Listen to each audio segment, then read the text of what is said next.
Amigos do Panorama 95, nesta segunda-feira, dia 20 de abril do ano 2020, a gente conversa aqui no nosso programa com um empresário e marketólogo com especialização na área de mídias digitais, Augusto Catônio.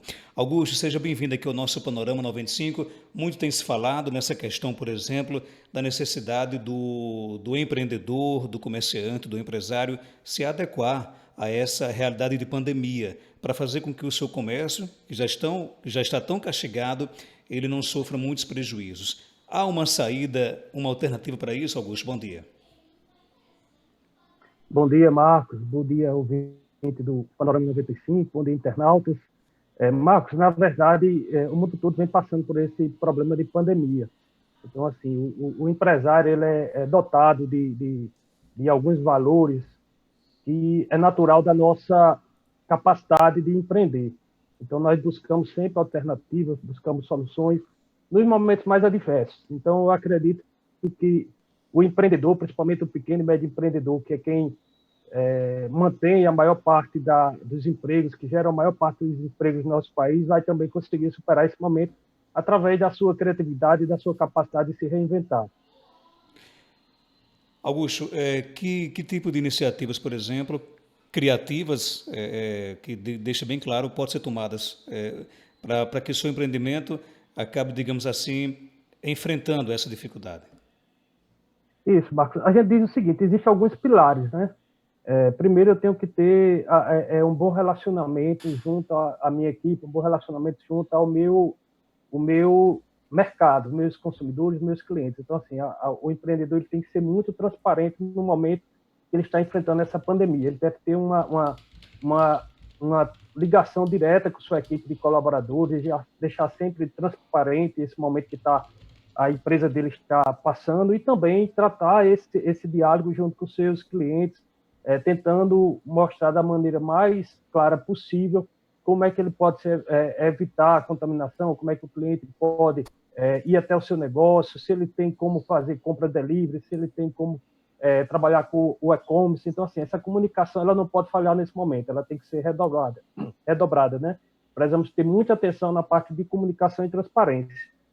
Outro ponto que eu gosto de dizer, nós precisamos ter um planejamento diário, muita calma, planejamento diário, nenhuma decisão por impulso, nenhuma decisão que lá na frente eu possa me arrepender. Isso eu falo em todos os aspectos, desde a questão da equipe, saber como remanejar essa equipe, porque se eu tomar alguma decisão sem haver um planejamento e sem ter uma calma na hora da tomada da decisão, eu posso prejudicar futuramente essa empresa, porque eu posso perder algum colaborador que daqui a 3 meses ele vai ser importante ou é importante para o meu negócio. E também muita calma na hora de tomar decisões no mercado como todo, porque nada que vá criar um enfrentamento, uma barreira junto aos clientes. Outro ponto também que eu deixo aqui como exemplo é a questão da solidariedade. Quando eu falo de solidariedade, eu falo de criar um pacto.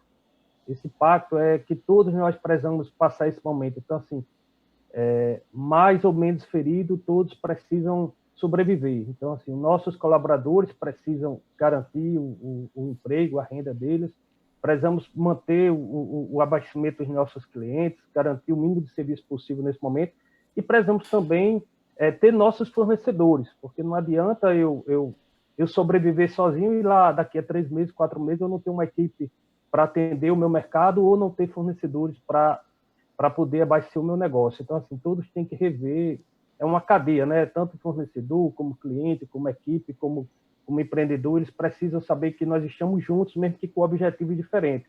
Mas, assim, é aquele negócio, tem que ser uma parceria realmente ganha-ganha. Então, acho que esses 3 pilares, eles são muito importantes. A questão da transparência, do planejamento com calma e a questão de saber a solidariedade, né? O que eu não quero para mim, eu também não quero para o outro. Então, preciso ter isso muito claro e muito transparente dentro do meu negócio nesse momento. Augusto, a gente tem observado que nessa época de pandemia, por exemplo, a primeira atitude de alguns comerciantes, de alguns empreendedores é cortar a publicidade, né, cortar o marketing. É um erro colocar o marketing, por exemplo, em quarentena? Sim, Marcos, eu acho que assim, é como eu disse, nós temos que tomar decisões muito pensadas, nada precipitadas. Então, assim, eu como agência de publicidade, essa pergunta foi boa, porque eu estou passando por isso.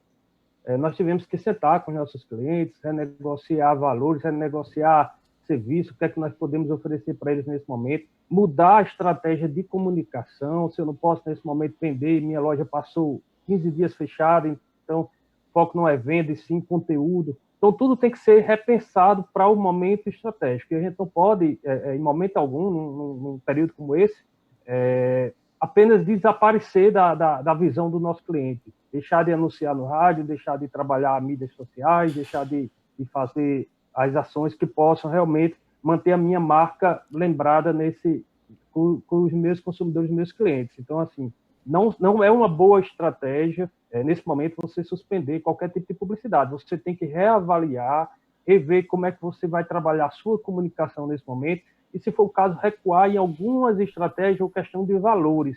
Mas suspender e simplesmente parar de anunciar, isso é um tremendo erro. Você tocou nessa questão, por exemplo, do delivery, né?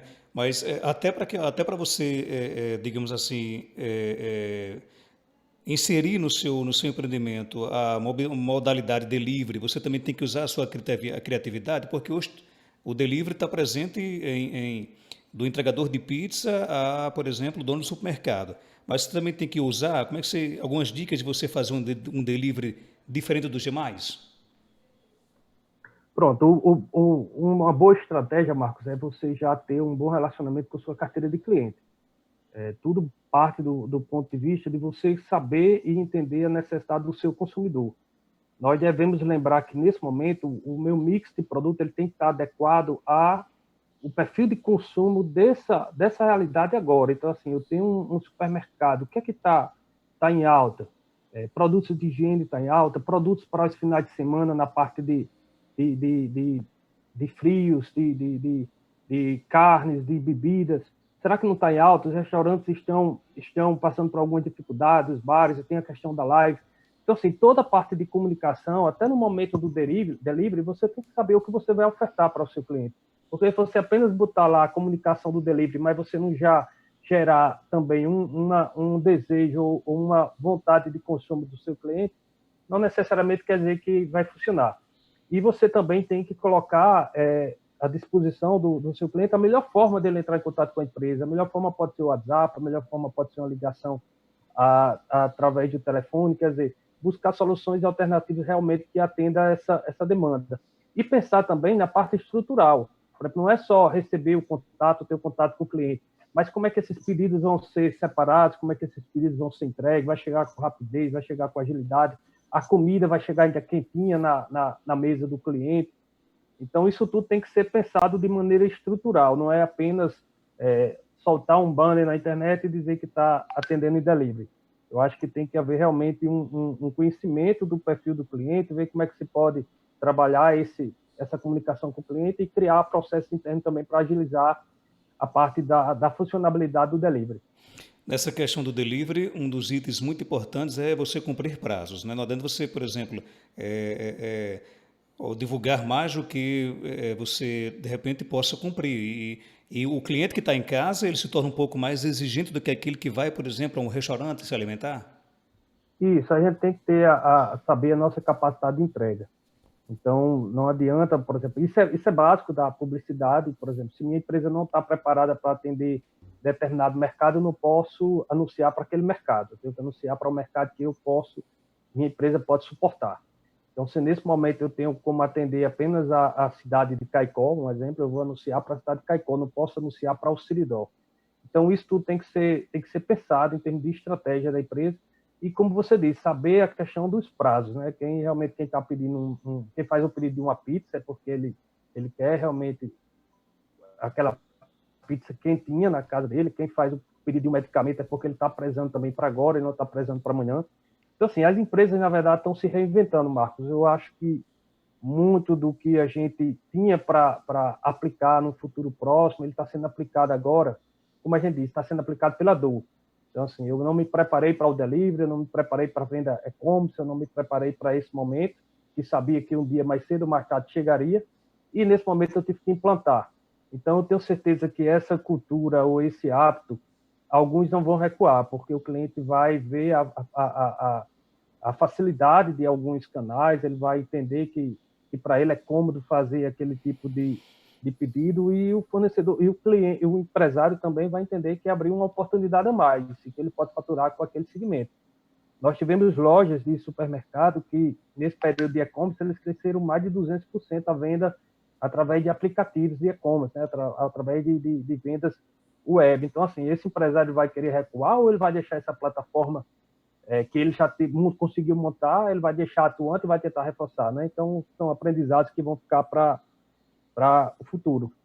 Ô Augusto, qual é o empreendimento, na sua opinião, que mais dá certo, por exemplo, através do delivery? Marcos, a gente tem que pegar a questão do momento em si, né? Por exemplo, o restaurante, a parte de alimentação, ele já tem uma cultura de delivery. Então, ele já existe essa cultura, já é mais fácil ser implementada. Até porque o cliente não está, o consumidor não está indo até esses ambientes. Mas, assim, nesse momento, nós temos que se reinventar em todos os aspectos. Então, a loja de material de construção, ela também tem que aprender a trabalhar o delivery, porque muitas vezes o cliente, por mais que a loja esteja aberta, mas o próprio cliente vai ter resistência de ir na loja, né? O supermercado também, eu já vi supermercados que hoje estão, por exemplo, ele tem 7 caixas e 2 ele já deixou reservado para a questão de recebimento de pedidos. Então, foi aquilo que eu falei sobre a questão de adequação da minha estrutura. Por exemplo, ontem eu estava vendo uma reportagem onde um supermercado contratou gerou 37 novos postos de emprego exatamente para a venda de delivery. Por quê? Porque naquele momento, ao invés de eu ter repositores, que são pessoas que repõem o produto na prateleira, eu estou tendo separadores para pessoas que vão lá no estoque, pegam a mercadoria e já passam no checkout que está destinado para a parte de delivery. Então, Então, assim, Augusto, então você acha que, por exemplo, o entregador e o separador são duas funções que passam a existir em qualquer empresa a partir de agora? sim, ele está bastante em alta, Marcos. Está bastante em alta. Muitas pessoas sendo contratadas exatamente para a parte de separação, de conferência e de entregas, né? Então, isso é um momento que a gente tem que ver que está bastante aquecido. É como eu falei anteriormente, Marcos, o nosso empresário ele tem que entender que o hábito de consumo nesse período ele mudou.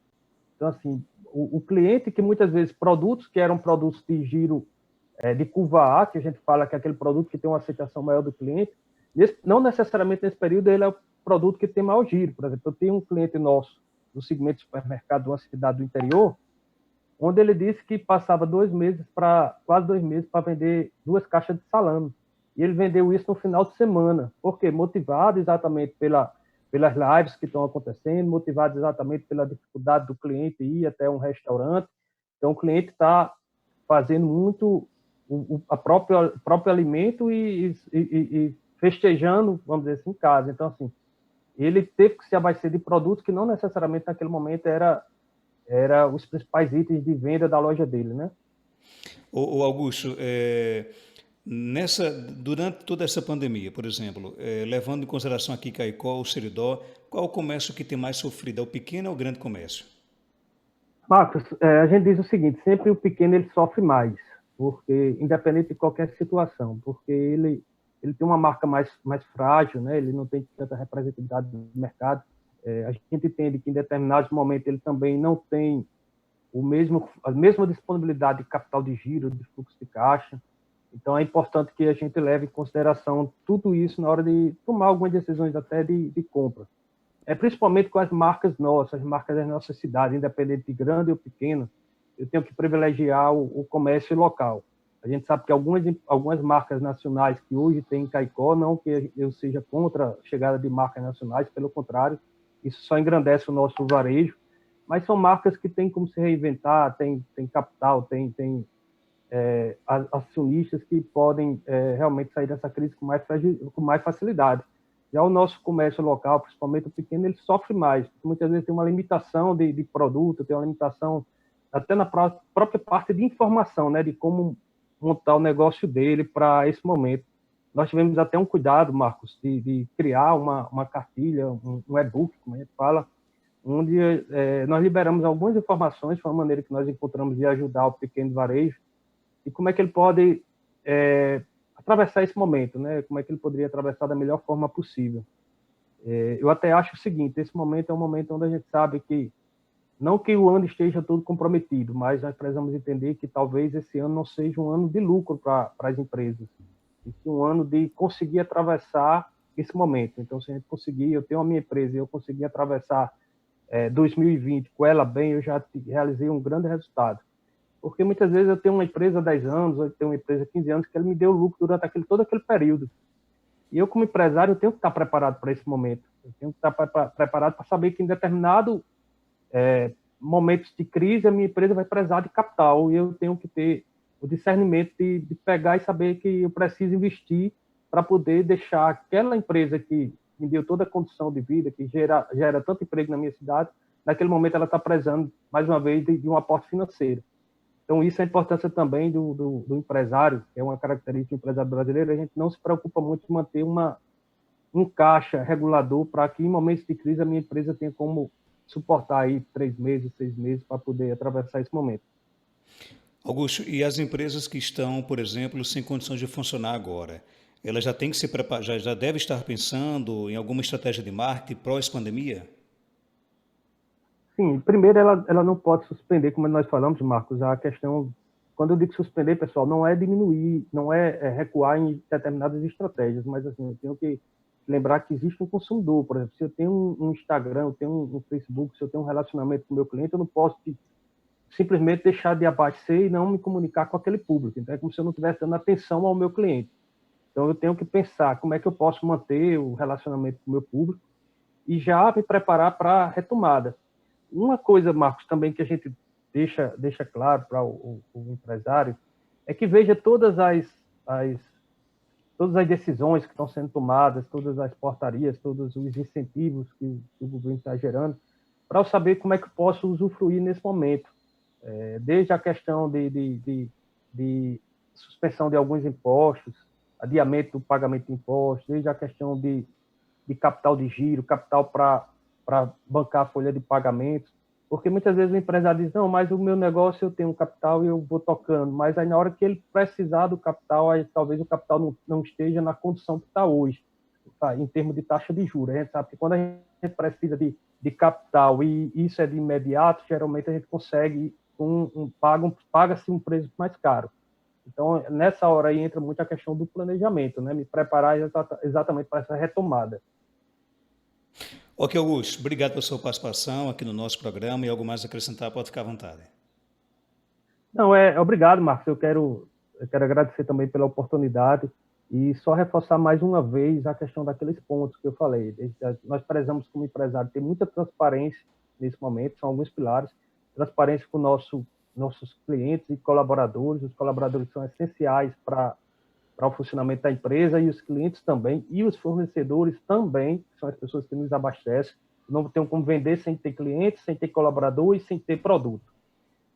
Ter calma na tomada de decisões, qualquer um dessas três pilares, pensar muito na questão do pacto. Eu preciso pensar, meu cliente está querendo reavaliar uma condição comigo em termos de valores, a prestação de serviço, eu tenho que entender aquele momento dele e tenho que buscar alternativa também dentro do meu negócio, já com o meu fornecedor, exatamente para que todo mundo sobreviva. Eu não posso pensar nesse momento em sobreviver sozinho, porque não vou ter para quem vender, nem vou ter uma equipe para trabalhar comigo. Então, todos têm que sobreviver nesse momento. Então, eu acho que esse momento aí é de fundamental importância esse pacto de sobrevivência para que a gente atravesse esse momento da economia.